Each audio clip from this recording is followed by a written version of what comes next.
Welcome to Dave's new podcast. Just this morning I came across an article in The Guardian online which was all about the new Superman movie, Man of Steel.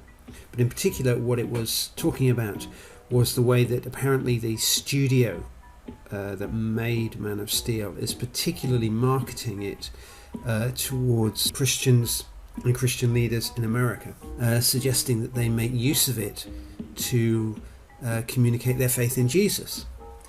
And in fact there's a special website that has been set up, which I found, which is called Man of Steel Resources, and there you can find sermon outlines and free videos and images from the movie.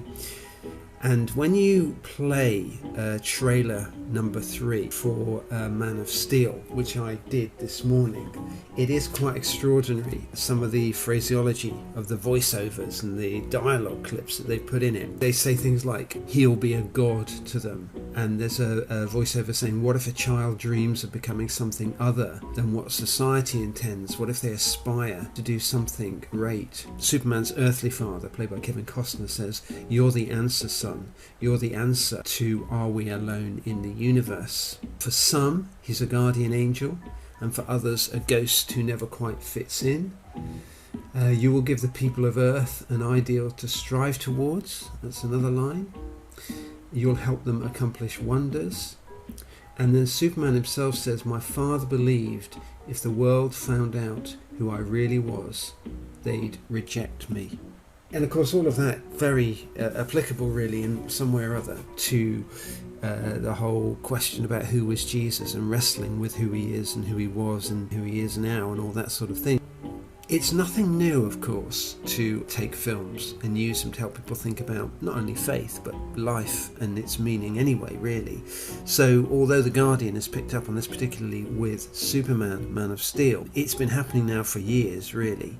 It's something that I do a lot, not only movies but TV, internet films, comedy clips, news stories, all that kind of thing. But all of it is not new because it's only what Jesus and the prophets did anyway. They took the media of their day. Jesus took the movies of his day, which were the parables, the stories that were going round, the shocking, funny, dramatic tales that were being passed on that people would sit down and listen to around the campfire, that families would tell to each other, all these kind of stories that were the way of entertainment and the way of expressing who people were. Jesus took all of that, and it was very much that media that he used to help people to think about what the kingdom was all about. His message came to people via story predominantly, not via sermons, but very much through analogy and parable and allegory. Of course, the powerful thing about story is that we're called to find ourselves within it. So the best films, whether they're science fiction or horror or drama or action adventure, the points where they really work is where you get a connection with them. And so even cartoons are based on human nature, what humans do, what life is like, what experiences people have had. All those kind of things give a powerful connection, really. The question I'd have about the idea of using Superman to make people think about Jesus is that the danger is that we simply say, well, Jesus is the real Superman. Jesus is really the one who is, powering around, saving people in these dramatic ways. And there's some truth in that from what we read in the Gospels.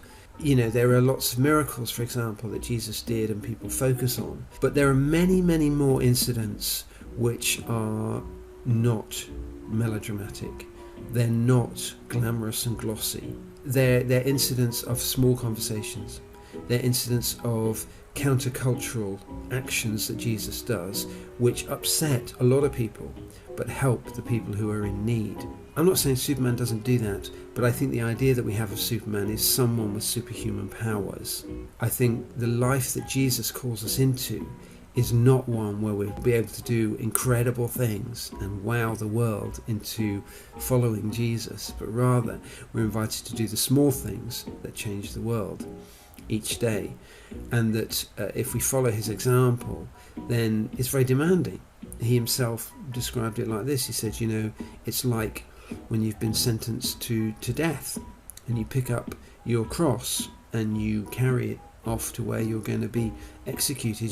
There's a kind of not necessarily a physical dying, but a dying to this idea of fame and fortune and celebrity and glamour and money and all that sort of thing. It's a sort of dying to those things which crowd out humility and kindness and compassion, and doing the kind of things that we see Jesus doing, really.